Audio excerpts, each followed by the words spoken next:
A security company accidentally hires a North Korean state actor posing as a software engineer. CrowdStrike issues its post-incident review, and a failure in crisis communications. Welcome to Cybersecurity Today. I'm Jim Love, sitting in for Howard Solomon. In a startling cybersecurity incident, American firm KnowBe4 inadvertently hired a North Korean state actor posing as a principal software engineer. The company, which specializes in security awareness training, detected an attempt to install information-stealing malware on a newly issued Mac workstation on July 15, 2024. Despite rigorous background checks, video interviews, and identity verification, the threat actor used stolen U.S. credentials and AI tools to create a convincing facade. KnowBe4's CEO noted the company was tricked into sending the employee's workstation to an IT mule laptop farm near the location where the fraudster declared his home address was. The employee used a VPN to appear to be working in the U.S. Fortunately, the company detected what they thought was this abnormal activity, and when confronted, the individual initially made excuses before cutting off all communications. The incident highlights the ongoing threat from North Korean IT workers infiltrating U.S. companies, a concern the FBI has repeatedly warned about since 2023. These operations aim to fund weapons programs, gather intelligence, and support cyber operations.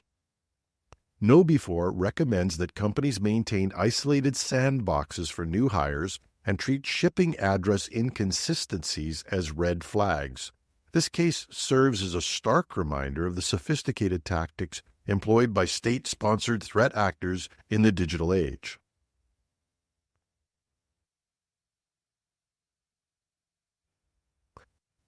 Security vendor CrowdStrike released an update they called an initial post-incident review. And the first, most surprising information was that CrowdStrike says the incident was not caused by code or a kernel driver.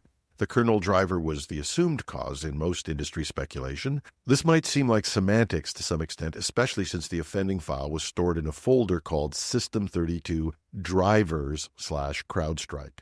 But clearly, whatever you call it, CrowdStrike acknowledges this file contained data which resulted in an out-of-bounds memory read triggering an exception that Windows was not set up to handle gracefully and that resulted in the crash. Now, I'm not trying to attribute anything to CrowdStrike. I think they take full accountability, but the idea that if Windows had just been able to handle this gracefully might seem like passing the buck.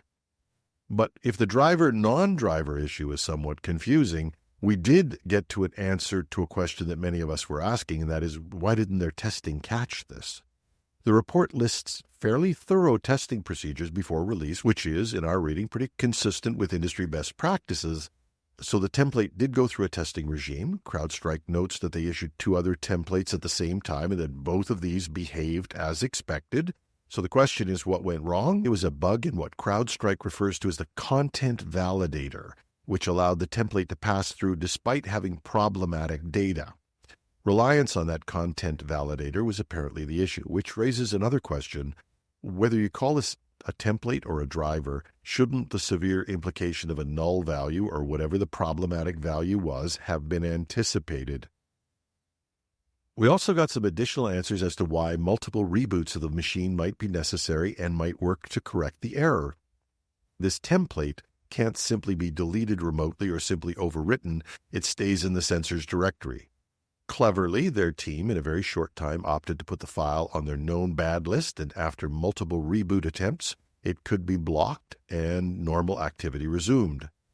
CrowdStrike offered a couple of assurances to its customers. First, CrowdStrike is stating there is no impact to protection on working systems. Second, they have listed a number of things that they'll do to prevent this in future. Among these are a couple of things that we picked out. One was adding additional checks to the content validator. Good idea. Staggering deployment to gradually release to their base, starting with what they refer to as a canary deployment. Likening back to the old days of taking a canary into a coal mine because the canary would die more rapidly than the human, and you get an early warning. So good idea there as well.